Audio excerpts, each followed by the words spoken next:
Hey everyone, good morning to all. I am Pooja and welcome back to Parcham. आज हम discuss करने वाले हैं 21 जून के करंट अफेयर्स। तो आज न्यूज़ थोड़ी ज़्यादा है, सेशन लंबा हो सकता है क्योंकि हमें कुछ इकोनॉमिक टर्म भी देखनी है, कुछ नई डिस्कवरीज देखनी है, रिपोर्ट्स के बारे में, मिलिट्री एक्सरसाइज के बारे में, इंपॉर्टेंट पर्सन, अवार्ड, सभी कुछ चीज़ें आज हमें डिस्कस करनी है। वीडियो के एंड में शॉर्ट न्यूज़ भी है और आपको क्वेश्चन ऑफ द डे मिलेगा जिसका आंसर आप हमें कमेंट सेक्शन में दे सकते हैं। तो पूरा वीडियो लास्ट तक देखिएगा। लास्ट का जो क्वेश्चन है उसका आंसर कमेंट में देना और सेशन पसंद आए तो उसको शेयर करेंगे, लाइक करेंगे और अपने फ्रेंड्स के साथ शेयर करना नहीं भूलेंगे।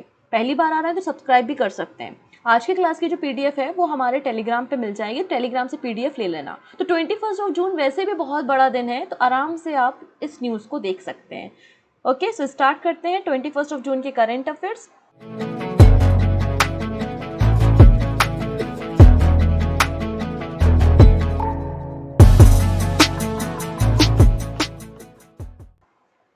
21 जून को हम सेलिब्रेट करते हैं इंटरनेशनल योगा डे। इस साल इंटरनेशनल योगा डे का जो सेलिब्रेशन हो रहा है वो जबलपुर में हो रहा है। और जबलपुर कहाँ पर है? एमपी पे है। यहाँ पे जो चीफ गेस्ट होंगे वो वाइस प्रेसिडेंट होंगे। So vice president to be the chief guest at international day of yoga. और वाइस प्रेसिडेंट कौन है? जगदीप धनगर है। इन्हें इन्वाइट किया गया है as a chief guest international day of yoga celebration में जबलपुर में। इस दिन की जो थीम है वो है योगा फॉर वसुदेव कुटुंबिकम, मतलब पूरा वर्ल्ड एक फैमिली की तरह हमें ट्रीट करना चाहिए। Yoga for Vasudhaiva Kutumbakam. United nation ने 2014 में 21 जून को इंटरनेशनल डे ऑफ योगा के रूप में रिकॉग्नाइज किया था और पहली बार हमने इस दिन को 2015 में सेलिब्रेट किया। अब बात करते हैं ग्लोबल सेलिब्रेशन के बारे में। इंटरनेशनल डे ऑफ योगा ये सेलिब्रेट हो रहा है कहाँ? यूनाइटेड नेशन हेडक्वार्टर न्यूयॉर्क में, और जिसको रिप्रेजेंट करेंगे, जहाँ पे हमारे प्राइम मिनिस्टर नरेंद्र मोदी इस पूरे फेस्टिवल को, इस पूरे डे को सेलिब्रेट करेंगे, लीड करेंगे। International yoga day event Jabalpur में इस पूरे सेरेमनी को अटेंड करने वाले हैं गवर्नर ऑफ मध्य प्रदेश। कौन है? मग्गू भाई छगन भाई पटेल है। Chief minister of Madhya Pradesh कौन है? शिवराज सिंह चौहान।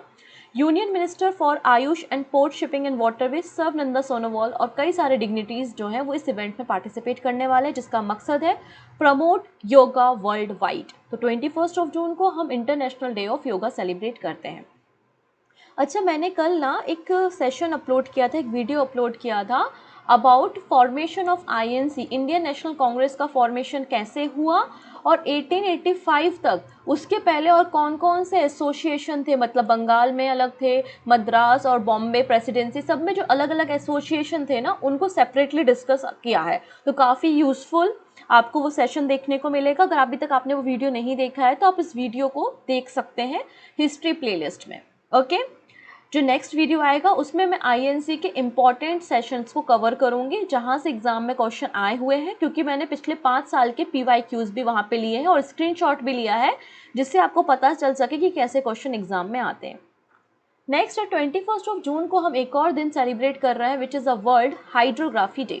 तो वर्ल्ड हाइड्रोग्राफी डे भी हम 21 जून को मनाते हैं, सेलिब्रेट करते हैं। इस साल थीम है hydrography underpinning of the digital twin of the ocean, ये इस साल थीम है। अब 21 जून काफ़ी खास इसलिए है क्योंकि सन की पोजीशन आज के दिन, मतलब 21 जून के दिन कहाँ होती है? ट्रॉपिक ऑफ कैंसर, मतलब कर्क रेखा पे परपेंडिकुलर लाइट, सनलाइट जो है वो कर्क रेखा में पड़ती है, ट्रॉपिक ऑफ कैंसर में पड़ती है। और ट्रॉपिक ऑफ कैंसर जो है हमें पता है कि इंडिया के बीच में से गुजरती है। तो ये हमारे भारत में कह सकते हैं बहुत बड़ा longest day of the summer season जो होता है वो 21 जून का दिन होता है। इसे हम समर सॉल्टिस के नाम से जानते हैं। इसका मतलब होता है सन स्टैंड स्टिल इन लैटिन। इस दिन हमें great amount of energy receive होती है फ्रॉम द सन और ये लॉन्गेस्ट डे होता है समर सीजन का, क्योंकि इस दिन सन की जो डायरेक्टली रेज पड़ती हैं वो ट्रॉपिक ऑफ कैंसर मतलब कर्क रेखा में पड़ती हैं, जो कि 23.5 डिग्री नॉर्थ लैटिट्यूड में आपको देखने को मिलेगा। ठीक है, वैसे ही यहाँ पर देखेंगे ये इक्वेटर है 0 डिग्री, यहाँ पर आपको 23.5 डिग्री नॉर्थ में आपको ट्रॉपिक ऑफ कैंसर देखने को मिलेगी। 21 जून को सन यहाँ पर है। वहीं अगर आप देखेंगे ये 23.5 डिग्री साउथ है, यहाँ पर जो सन है वो आपको 22 दिसंबर में देखने को मिलता है जब भारत में ठंड पड़ रही होती है। ओके, नेक्स्ट बात करते हैं एक छोटी सी जानकारी के बारे में। तो बिहार के जो स्टूडेंट हैं उनके लिए तो खुशखबरी है, लेकिन जो दूसरे स्टेट से बिलोंग करते हैं वो लोग भी इस फॉर्म को भर सकते हैं। बस इतनी सी बात होगी कि अगर आप दूसरे स्टेट से हैं और इस पर्टिकुलर वैकेंसी के लिए फॉर्म फिल करते हैं तो आप एज अ जनरल ही कंसिडर होंगे, भले ही आप अपने स्टेट में किसी और कैटेगरी से ही क्यों ना बिलोंग करते हो, लेकिन आप जनरल की तरह यहाँ पे फॉर्म भर सकते हैं। मैं बात कर रही हूँ बिहार पुलिस कांस्टेबल रिक्रूटमेंट के बारे में। 20 जून से इसके फॉर्म भरना शुरू हो गए हैं और 20 जुलाई तक ये फॉर्म फिल किए जाने हैं। जनरल, ओबीसी, ईडब्ल्यूएस और अदर स्टेट के लिए जो फॉर्म फीस है वो 675 रुपीज़ है, वहीं एससी एसटी के लिए 180 रुपीज़ है। मिनिमम एज 18 साल है, मैक्सिमम एज 25 ईयर्स है, और उसके बाद जो भी ओबीसी का रिजर्वेशन होता है, एससी एसटी और वीमेंस रिजर्वेशन, वो एक अलग कहानी है। लेकिन अदर स्टेट वाले तो जनरल से ही भर पाएंगे, तो ये उनके लिए एज आप मान के चलिए 25 ईयर्स है। अब कितनी वैकेंसी है तो वो भी हम देख लेते हैं। तो टोटल पोस्ट यहाँ पे बिहार पुलिस कांस्टेबल के लिए 21,391 पोस्ट है। आप यहाँ पे कैटेगरी वाइज भी ये पोस्ट देख सकते हैं। टोटल जो पोस्ट है वो 31,391 है। मेल और फीमेल दोनों कैंडिडेट यहाँ पे एलिजिबल हैं। अगर आपने 12th पास की है तो ऑब्वियस सी बात, हमारे सारे स्टूडेंट ऑलमोस्ट 12th पास ही हैं। कुछ बच्चे ज़रूर हैं जो स्कूल के हैं जो हमारे वीडियो को देखते हैं, लेकिन बाकी सारे स्टूडेंट 12th पास हैं। तो अगर आप फॉर्म फिल करना चाहें तो आप फॉर्म फिल कर सकते हैं। ओके, तो एक काफ़ी अच्छी वैकेंसी यहाँ पे आउट हुई है।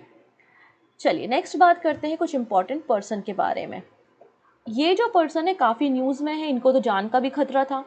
ये है सलमान राशिदी। एक ऑथर हैं, एक राइटर हैं। इन्हें प्रेस्टिजियस जर्मन पीस प्राइज़ दिया गया है। तो British American author Salman Rashidi, इन्हें सिलेक्ट किया गया है for the prestigious German peace prize 2023 इनके वर्क के लिए, क्योंकि इन्होंने कई सारे डेंजर्स को सामने करते हुए एक पॉजिटिव एटीट्यूड रखते हुए लोगों के लिए बुक्स लिखी हैं, सेक्टर में, सोशल सेक्टर में, कल्चर सेक्टर में, नेशन बिल्डिंग में काम किया है। इसलिए उनको ये अवार्ड जो है वो अक्टूबर 2023 में दिया जाएगा, जिसमें 25,000 पाउंड यहाँ पे कैश प्राइज दिया जाएगा। इस अवार्ड की शुरुआत 1950 में की गई थी। तो बस इतना सा याद रखना है कि German book trade peace prize किसे दिया जा रहा है? सलमान राशिदी को दिया जा रहा है। अब बात करते हैं प्रोफेसर जयशंकर अवार्ड। ये पहली बार दिया जा रहा है ना, ये पहली बार अवार्ड दिया जा रहा है। इसको हम देख लेते हैं। तो Acharya N Gopi to be conferred with the first professor Jayashankar award. तो आचार्य एन गोपी जो कि एक साहित्यकार हैं, लिटरेचर से जुड़े हुए हैं। इन्होंने अभी तक 56 बुक्स लिखी हैं, 26 इनकी कविताओं का कलेक्शन है, इनका ऐसे का कलेक्शन भी है और ट्रांसलेशन भी किया है कई सारी बुक्स का। इसलिए यहाँ पर आचार्य एन गोपी को सिलेक्ट किया गया है for the first ever professor Kothapalli Jaishankar award instituted by the Bharat जागृति। ये अवार्ड जो है वो 21 जून मतलब आज ही के दिन तेलंगाना में इन्हें दिया जाना है। ठीक है, इस अवार्ड के अंतर्गत ये पहले पर्सन है क्योंकि पहली बार ये अवार्ड दिया जा रहा है, और इस अवार्ड में आप देखेंगे तो लगभग 1 लाख रुपीज़ यहाँ पे प्राइज मनी दी जाएगी। This is very important news for us. हम बात कर रहे हैं हमारे देश की फेंसर, मतलब तलवारबाज में जुड़ी हुई पर्सनालिटी। हम बात कर रहे हैं भवानी देवी के बारे में। तो Bhavani Devi become the first Indian to win bronze medal at Asia fencing championship in China. तो पहला क्वेश्चन तो यही है कि एशियन फेंसिंग चैंपियनशिप कहाँ हुई थी? चाइना में हुई थी, और इसमें ब्रोंज मेडल हासिल किया है भवानी देवी ने, जो कि भारत से बिलोंग करती है और भारत की ये पहली खिलाड़ी हैं, पहली फेंसर हैं जिन्होंने एशियन फेंसिंग चैंपियनशिप में किसी मेडल को हासिल किया है। इन्होंने करेंट जो वर्ल्ड चैंपियन है मिसाकी इमूरा, जापान से हैं, उन्हें यहाँ पे क्वार्टर फाइनल में डिफीट किया और ब्रोंज मेडल हासिल किया है। अगर मैं आपको एशियन फेंसिंग चैंपियनशिप के बारे में बताऊं तो Asian fencing confederation for Asia Oceania zone के लिए होती है। पहली बार 1973 तेहरान में ये कंपटीशन हुआ था, लेकिन उतने ज़्यादा पार्टिसिपेंट नहीं थे, लोगों को नॉलेज भी नहीं था और लोग इस स्पोर्ट्स में ज़्यादा इंटरेस्ट भी नहीं रखते थे, तो इसको ब्रेक कर दिया गया। लेकिन वापस से 1989 में इसको रिज्यूम किया गया और 2007 से हर साल ये इवेंट होता है। चलिए नेक्स्ट बात करेंगे missile corvette INS Kirpan to Vietnam. तो भारत ने वियतनाम को आईएनएस किरपान गिफ्ट किया है दोनों देशों के मिलिट्री टाइज को और एक्सपांड करने के लिए। आईएनएस किरपान जो है वो खुखरी क्लास वॉरशिप है जिसको 1991 में कमीशन किया गया था। बेसिकली ये अनाउंसमेंट हमारे जो डिफेंस मिनिस्टर है राजनाथ सिंह, उनके द्वारा ये अनाउंसमेंट की गई है। और यहाँ पे जो वियतनामी डिफेंस मिनिस्टर आपको पिक्चर में दिखाई दे रहा है, इनका नाम है जनरल फान वान गैंग। ठीक है, नेक्स्ट है, this is a very important exercise. हम बात कर रहे हैं एक्सरसाइज खान क्वेस्ट के बारे में। तो इसमें भारत भी पार्टिसिपेट कर रहा है, इंडियन आर्मी यहाँ पे पार्टिसिपेट कर रही है, और ये एक्सरसाइज कहाँ हो रही है? मंगोलिया में हो रही है। तो Indian army participate in joint exercise Khan quest 2023। ये बेसिकली एक पीस कीपिंग एक्सरसाइज है जिसमें इंडियन आर्मी के अलावा 20 और दूसरी जो कंट्रीज़ के ऑब्जर्वर हैं वो भी यहाँ पे पार्टिसिपेट करने वाले हैं, और भारत का जो गढ़वाल राइफल रेजिमेंट है इंडियन आर्मी का, वो यहाँ पे पार्टिसिपेट करेगा। और होस्ट नेशन कौन सा है? मंगोलिया। लगभग 14 डेज तक ये एक्सरसाइज रन होने वाली है, और ये एक्सरसाइज को जॉइंटली स्पॉन्सर कौन कर रहा है? Mongolian arm force and United state army Pacific command. तो ये दोनों मिलकर इस पूरी एक्सरसाइज को होस्ट कर रहे हैं। अब बात करते हैं कुछ सर्टिफिकेट के बारे में। हम बात कर रहे हैं लीड सर्टिफिकेशन के बारे में। अभी लीड सर्टिफिकेशन क्या होता है? तो बेसिकली हमको सस्टेनेबल डेवलपमेंट गोल को अचीव करना है, हमको नहीं, पूरे वर्ल्ड के सारे नेशंस को अचीव करना है, और अभी हम ग्रीन बिल्डिंग्स की तरफ और इस तरीके से इको फ्रेंडली बिल्डिंग की तरफ ज़्यादा ध्यान दे रहे हैं। तो यहाँ पर ये सर्टिफिकेट उन कंट्रीज़ को दिए जाते हैं, उन आर्किटेक्ट, उन बिल्डिंग को दिए जाते हैं जो कि सस्टेनेबल डेवलपमेंट गोल के लिए इको फ्रेंडली या ग्रीन बिल्डिंग्स को बनाते हैं। तो यहाँ पे 4 प्रकार के सर्टिफिकेट हैं, आप देख सकते हैं। एक सर्टिफाइड है, एक है सिल्वर, गोल्ड और प्लेटिनम, और इन बिल्डिंग्स को ये पॉइंट अचीव करने होते हैं। जब यहाँ पे टीम भेजी जाती है ऑर्गेनाइजेशन के द्वारा, तो यहाँ पे इन्वेस्टिगेट करते हैं, उसके बाद उन्हें पॉइंट दिए जाते हैं और उस पॉइंट के आधार पे यहाँ पे रैंकिंग दी जाती है। तो लीड सर्टिफिकेशन के अकॉर्डिंगली यहाँ पर सबसे ज़्यादा जो ग्रीन बिल्डिंग है वो भारत में है। पहले यूएसए में थी, हमने यूएसए को ओवरटेक कर लिया, और भारत में सबसे ज़्यादा यहाँ पे ग्रीन बिल्डिंग प्रोजेक्ट है। उसके बाद यूएसए है और फिर चाइना है। तो according to the green business certification, India rank first globally in LEED 0 certified green building project, surpassing the US and China. LEED का फुल फॉर्म होता है leadership in energy and environment design. Okay, is the world most widely use green building rating system है। क्या है ये? Green building rating system है, जैसा कि मैंने आपको बताया। और ये rating system United state green building council ने डेवलप किया है। ओके, इसमें जो बिल्डिंग होती हैं बेसिकली कितनी एफिशिएंट है, कॉस्ट सेविंग, ग्रीन बिल्डिंग है, एनवायरनमेंट फ्रेंडली है, सोशल गवर्नेंस बेनिफिट क्या है, तो इसके आधार पे यहाँ पे सर्टिफिकेशन प्रोवाइड किए जाते हैं। नेक्स्ट है, अब वो तो अच्छी रिपोर्ट हो गई थी कि हम सस्टेनेबल डेवलपमेंट गोल की तरफ काम कर रहे हैं और भारत फर्स्ट नंबर पे आया है ग्रीन बिल्डिंग रेटिंग में। लेकिन एक बुरी बात भी है। बुरी बात यहाँ पर देखिए, एक और रिपोर्ट यहाँ पे पब्लिश हुई है, और इस रिपोर्ट में बताया गया है कि लगातार जैसे कि ग्लोबल वार्मिंग इंक्रीज़ हो रही है, बढ़ रही है, तो हमारा जो हिंदू कुश है, हमारा जो हिमालय में ग्लेशियर है, वो बहुत तेज़ी से, बहुत ज़्यादा स्पीड से पिघल रहे हैं, और 75% तक हम अपने ग्लेशियर को लूज़ कर जाएंगे 2100 तक, ऐसा इस रिपोर्ट में बताया है। So Himalayan glacier on track to lose up to the 75% of the ice by 2100। तो यहाँ पे एक रिपोर्ट में बताया है कि एशिया का जो हिंदू कुश हिमालयन का रीजन है, वहाँ पे काफ़ी सारे फ्रेश वाटर ग्लेशियर आपको देखने को मिलेंगे, और ये 75% इनका जो वॉल्यूम है वो डिक्रीज हो जाएगा, ये लॉस्ट कर देंगे अपने आइस को end of the century because of the global warming. और इसके कारण जो ये पूरा एरिया है जहाँ से फ्रेश वाटर मिलता है इन एरिया को, तो इन एरिया में एक तो वाटर क्राइसिस भी आ जाएगा आने वाले समय में, और फ्लड की समस्या भी खड़ी हो सकती है इन माउंटेन रीजन में। The international scientist team found that ice loss on the peak of Everest and K2 is speeding up। तो जो माउंट एवरेस्ट और K2 की जो पीक है वहाँ पे बहुत तेज़ी से आइस लॉस हो रहा है। 2010 में अगर आप देखेंगे तो 65% ऑफ द आइस हम लूज़ कर चुके थे, उससे ज़्यादा स्पीड में हम आइस को लूज़ कर रहे हैं। बेसिकली ये असेसमेंट किसने किया है? Kathmandu based international centre for integrated mountain development के द्वारा किया गया है।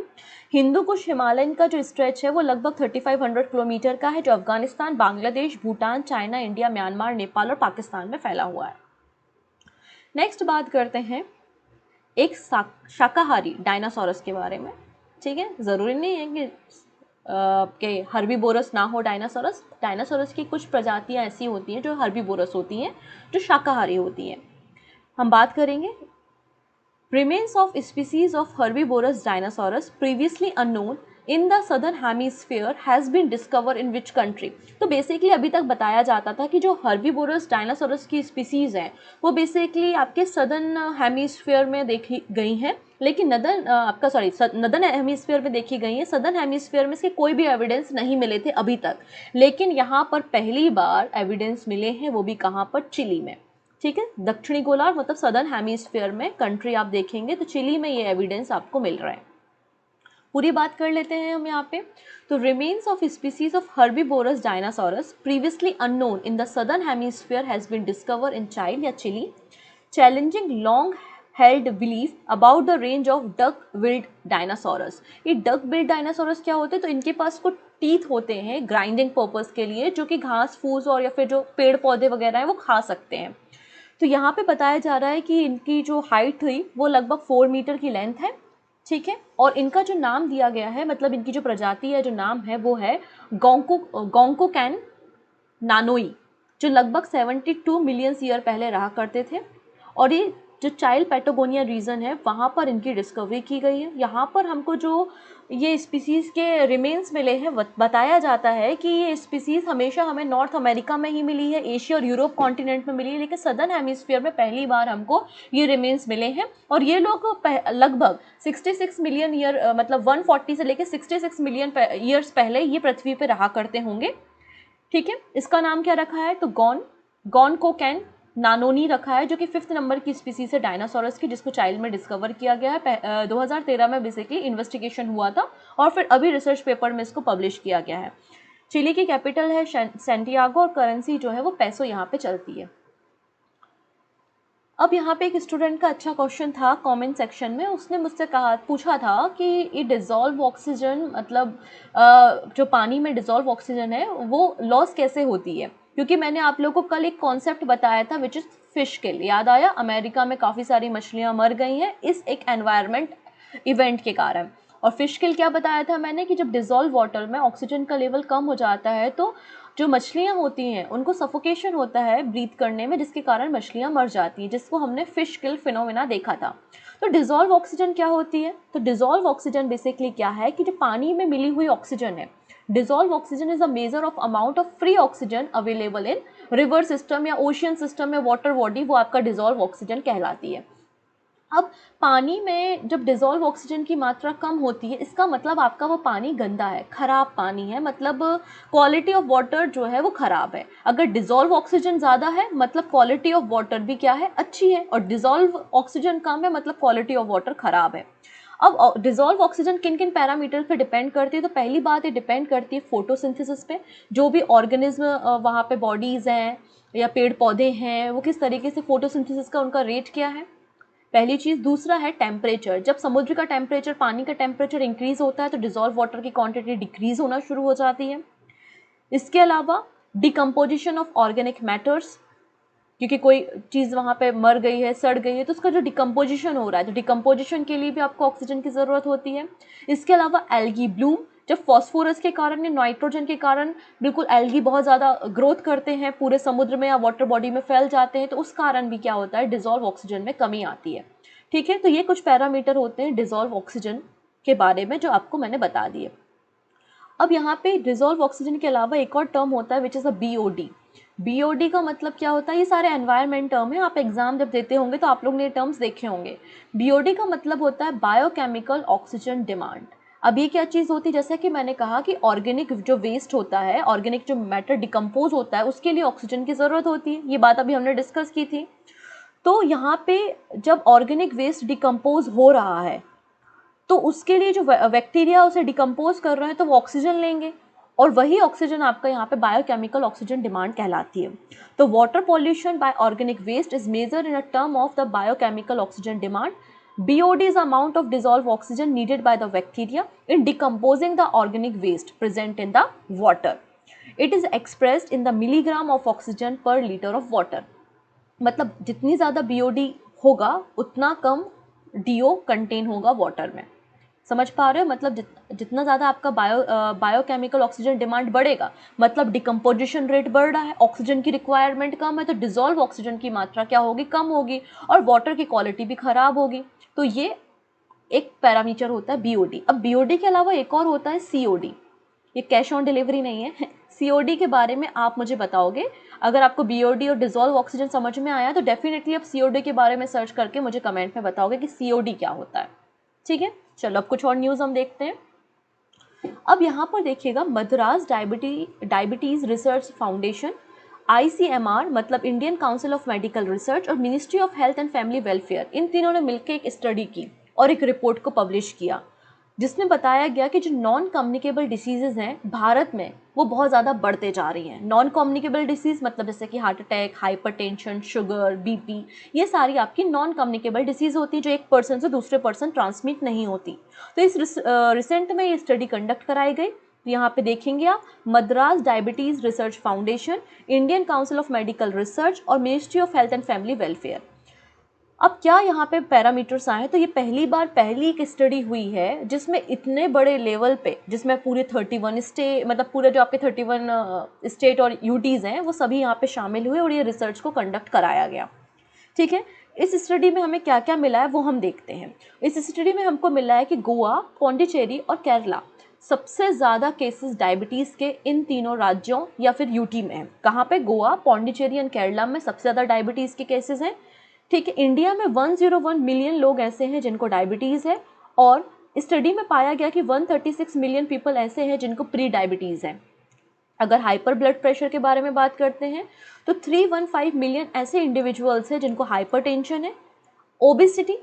ओबेसिटी मोटापा आप कह सकते हैं एक तरीके से, 254 मिलियंस पीपल ऐसे क्लासीफाई किए हैं जिनको जनरली एक ओबेसिटी है, लेकिन 351 मिलियंस ऐसे हैं जिनको एब्डोमिनल ओबेसिटी है। अब हाई LDL कोलेस्ट्रॉल के बारे में बात करते हैं तो 185 मिलियन ऐसे हैं लोग हमारी कंट्री में जिनको लो डेंसिटी लिपोप्रोटीन मतलब LDL कोलेस्ट्रॉल है।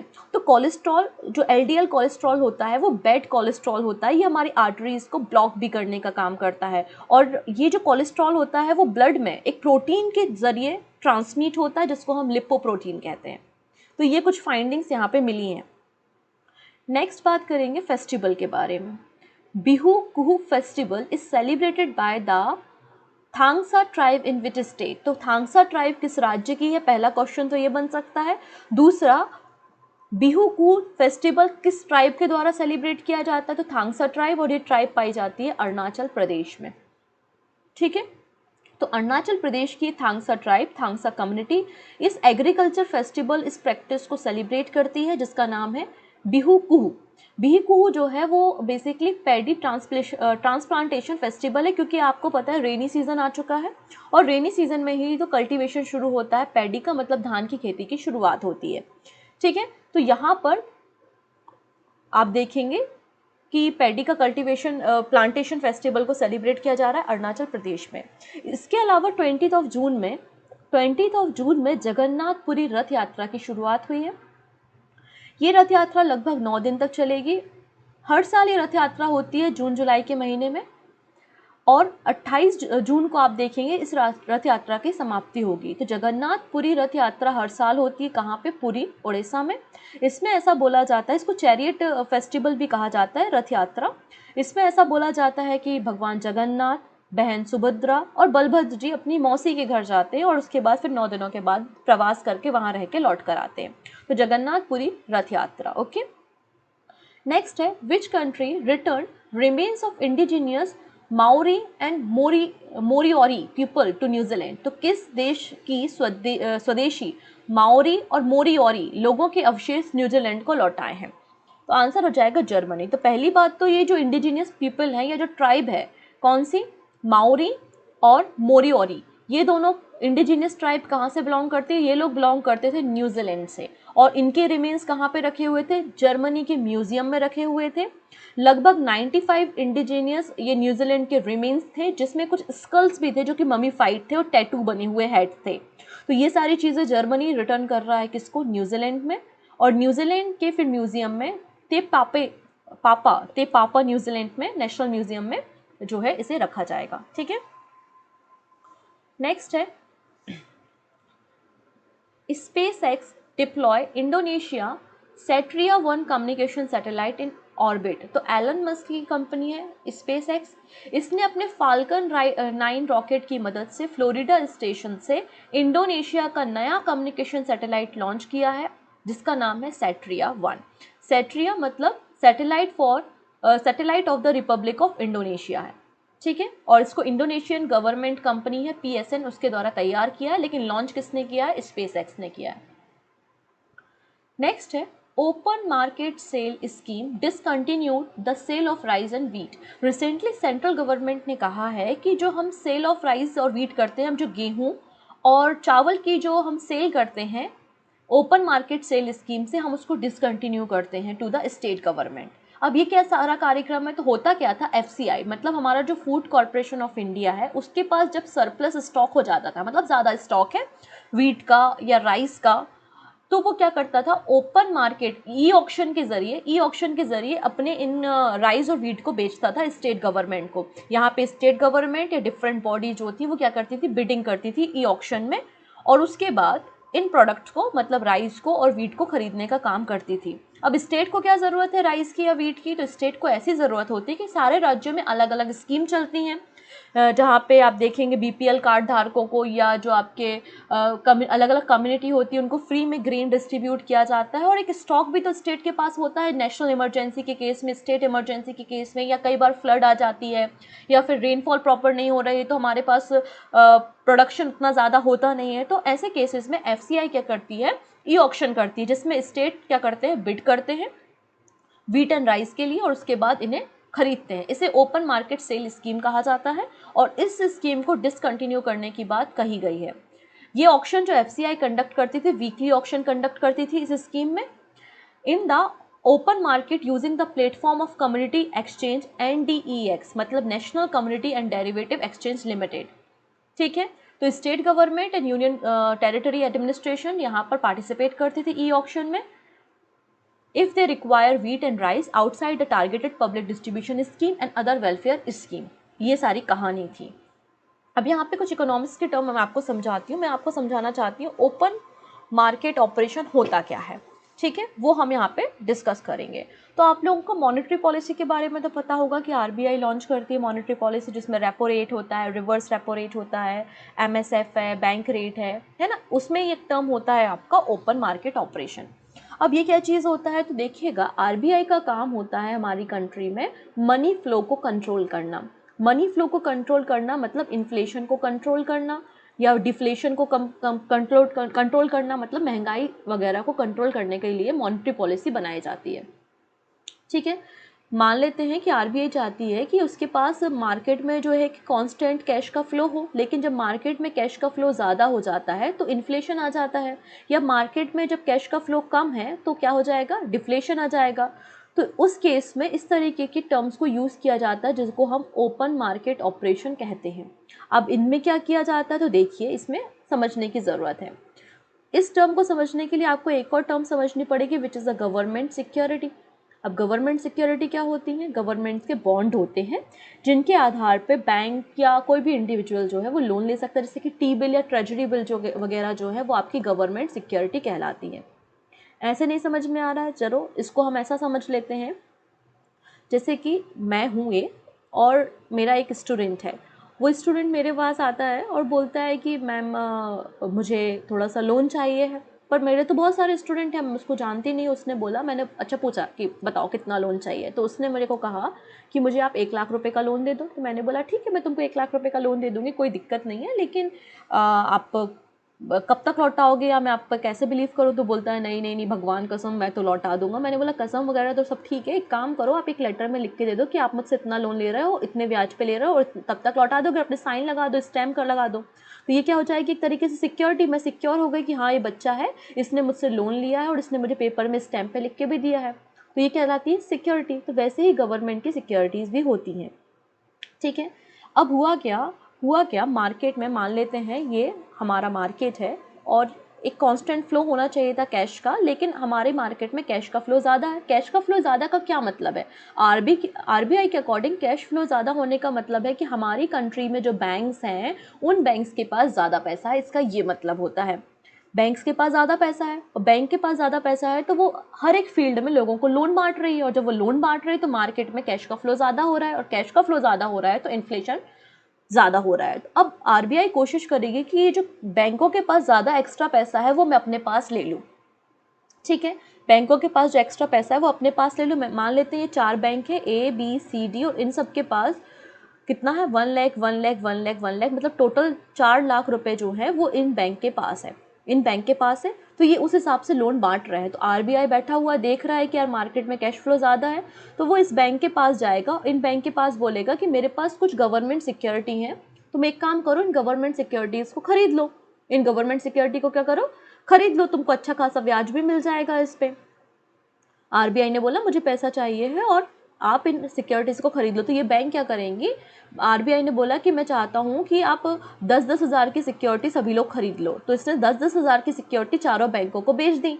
तो अब मार्केट में मतलब इंडिविजुअल बैंक के पास अब 90,000 और 90,000 रुपीज़ बचा। मतलब पहले से मार्केट में अब पैसा, बैंकों के पास पैसा कम हुआ, तो वो उस हिसाब से अब लोन डिस्ट्रीब्यूट करेंगे, जिससे मार्केट में जो मनी का फ्लो है आप रेगुलेट करेंगे। तो ये तो हो गई इन्फ्लेशन की कंडीशन। कई बार डिफ्लेशन आता है, डिफ्लेशन आ गया मतलब जितना कैश फ्लो मार्केट में होना चाहिए उतना कैश फ्लो नहीं है, उससे कम कैश फ्लो मार्केट में है। इसका ये मतलब है कि हमारे जो बैंक्स हैं ना, उनके पास पैसे की कमी है। तो बैंक के पास अगर पैसे की कमी है तो बैंक क्या कहेगा, आरबीआई क्या कहेगा बैंक से, देखो यार हम तुमको मार्केट में हमको पैसा डालना है, लेकिन हम तुमको लोन नहीं देंगे कि तुम बहुत लोन ले चुके हो। एक काम करो, अगर तुम्हारे पास कोई गवर्नमेंट सिक्योरिटीज़ है तो हमको बेच दो। बैंक से बोल रहा है तुम्हारे पास कोई गवर्नमेंट सिक्योरिटी है तो हमको बेच दो। तो ए, बी और सी बैंक ने कहा कि हाँ हमारे पास 10,000 की है, हमारे पास 20,000 की सिक्योरिटी है, हमारे पास 30,000 की सिक्योरिटी। तो आरबीआई ने कहा ठीक है, इन सिक्योरिटीज़ को हम खरीद लेते हैं। तो मार्केट में इसने क्या किया, आरबीआई ने बैंकों को पैसा दे दिया, जिसके कारण मार्केट में वापस से पैसा आ जाएगा। तो इस तरीके से ओपन मार्केट ऑपरेशन से गवर्नमेंट बैंक और आरबीआई आपस में सिक्योरिटी एक्सचेंज करते हैं, खरीदते हैं, बेचते हैं, जिसके कारण क्या होता है, रिसेशन को, इन्फ्लेशन को रेगुलेट किया जा सकता है। इसको ही हम ओपन मार्केट ऑपरेशन कहते हैं। यही आपको यहाँ पे समझ के दिख रहा होगा, देख सकते हैं आप, ये सेंट्रल बैंक है, रुपी और गवर्नमेंट सिक्योरिटी बैंक्स के बीच में चेंज हो रही है रिसेशन को कंट्रोल करने के लिए। वहीं इन्फ्लेशन को कंट्रोल करने के लिए सेंट्रल बैंक गवर्नमेंट सिक्योरिटी बेच रहा है बैंक को, और बदले में रुपीज़ कहाँ जा रहे हैं, बैंक के पास जा रहा है, जिससे मार्केट में पैसा कम होने लग रहा है। तो इस तरीके से सारी चीज़ें होती हैं। तो आई थिंक ये थोड़ी सी बात आपको समझ में यहाँ पे आई होगी। अंत में हम बात करेंगे कुछ शॉर्ट न्यूज़ के ऊपर। पहली न्यूज़ है यहाँ पे, नेशनल लेजिस्लेचर कॉन्फ्रेंस भारत। तो हमारे सारे जो विधायकों की एक नेशनल कॉन्फ्रेंस हुई है भारत, जिसको इनॉग्रेट किया गया है लोकसभा स्पीकर ओम बिरला के द्वारा मुंबई में। नेक्स्ट है drugs technical advisory board. Drugs technical advisory board के द्वारा यहाँ पे 2 ड्रग्स को उनकी सेल्स पे, उनके डिस्ट्रीब्यूशन और उनके मैन्युफैक्चरिंग पे बैन लगा दिया गया है। वो 2 ड्रग्स कौन से हैं, तो कैटोप्रोफेन एंड एसएलोफेनक, ये 2 ड्रग्स हैं। SEBI security exchange board of India ने रिसेंटली इंडियन इन्फोलाइन लिमिटेड पर बैन लगा दिया है, बंद कर दिया है 2 साल के लिए, कोई भी नए क्लाइंट को ये नहीं जोड़ पाएगा। नेक्स्ट है, इसके बारे में मैंने पहले भी बताया था, कर्नाटका गवर्नमेंट ने फ्री पावर स्कीम, जिसका नाम है गृह ज्योति स्कीम, इसको लॉन्च किया है, जिसके अंतर्गत 200 unit electricity free of cost distribute किया जाएगा। नेक्स्ट है, कैनेडियन ग्रैंड प्रिक्स जीता है मैक्स वर्स्टैपन ने। इंटेल ने एग्रीमेंट साइन किया है जर्मन गवर्नमेंट से, और ये 30 बिलियन यूरो इन्वेस्ट करेगी चिप मैन्युफैक्चरिंग साइट के लिए, और ये मैन्युफैक्चरिंग साइट जर्मनी में तैयार की जाएगी। ब्यूरो ऑफ इंडियन स्टैंडर्ड मतलब BIS ने कहा है कि 1 जुलाई 2023 से जो हम 24 फुटवेयर इंडस्ट्री के लोगों के लिए बेसिकली आया है ये, कि जो 24 हम फुटवेयर प्रोडक्ट को परचेज करते हैं वो BSI सर्टिफिकेट होना चाहिए, लाइसेंस्ड वर्जन होना चाहिए, स्पेशली जब हम चाइना से इन प्रोडक्ट को इम्पोर्ट कर रहे हैं। इट एम टू रिड्यूस सब standard imports specially from the country like China. Next है नुसरत चौधरी। नुसरत चौधरी जो है वो एक बांग्लादेशी पर्सन है, बांग्लादेशी अमेरिकन व्यक्ति हैं, और ये पहली मुस्लिम फीमेल बन गई हैं जिन्हें फेडरल जज बनाया गया है US के इतिहास में। तो Nusrat Choudhury, a civil right lawyer, has been confirmed by the US senate for appointment as the first Muslim female federal जज इन US हिस्ट्री। ओके, तो ये हमारी कुछ न्यूज़ थी। अंत में बात करते हैं कुछ क्वेश्चंस के बारे में। पहला क्वेश्चन है, यूनेस्को को वापस से रिज्वाइन कौन सा देश कर रहा है, तो आंसर हो जाएगा USA, ऑप्शन डी। नेक्स्ट है, former RBI deputy governor NS Viswanathan को किस बैंक का नॉन एग्जीक्यूटिव चेयरमैन बनाया गया है, आंसर हो जाएगा एक्सिस बैंक, जो कि 3rd नंबर का लार्जेस्ट प्राइवेट सेक्टर बैंक है इंडिया का। इक्विटॉस स्मॉल फाइनेंस बैंक के MD एंड CEO कौन बन गए हैं, तो आंसर हो जाएगा PN वासुदेवन। MQ9 रीपर जो मिनिस्ट्री ऑफ डिफेंस ने साइन किया है, हम इन ड्रोन्स को परचेस कर रहे हैं किस कंट्री से, तो अगेन आ जाएगा यूएसए से हम इनको परचेस कर रहे हैं। Next, which of the following country has won the world squash championship 2023, तो आंसर हो जाएगा ये चैंपियनशिप तो भारत में हुई थी, जीता किसने है, इजिप्ट ने, option D. Which pair won the double title of Indonesia badminton open, तो आंसर हो जाएगा सात्विक साईराज और Chirag Shetty, option 1 is the right answer. Next है the inaugural edition of India first ever women kabaddi league कहाँ पर होगी, तो आंसर हो जाएगा दुबई में, option D. This is the last question I think. On the completion of 100 year Gorakhpur based Gita press has been honoured with which award, तो यहाँ पे गीता प्रेस को गांधी पीस प्राइज दिया जा रहा है, ऑप्शन सी यहाँ पे करेक्ट है। This is the question of the day. Intercontinental cup, hero intercontinental cup Bharat ने जीता है किसे डिफीट करके, कतर, पाकिस्तान, यूएई या फिर लेबनान। और आप हमारी इंडियन फुटबॉल टीम के जो हेड थे या जो इंडियन फुटबॉल टीम के कप्तान थे इस इंटरकॉन्टिनेंटल कप में, उनका बारे में भी बताएंगे कि वो कौन है। तो आपको 3 बातें बतानी है। पहला क्वेश्चन सीओडी के बारे में बताना है, ठीक है। दूसरा क्वेश्चन, इस इंटरकॉन्टिनेंटल कप में इंडिया ने किसे डिफीट किया है, और हमारे फुटबॉल टीम के जो कैप्टन है, कप्तान है, उनके बारे में भी आप हमें बताएंगे। तो तीनों क्वेश्चंस के आंसर आप हमें कमेंट में देना। इसके अलावा एक बार हिस्ट्री का प्लेलिस्ट चेक कर लेना। ओके, सो मिलते हैं नेक्स्ट वीडियो में। Take care and bye bye.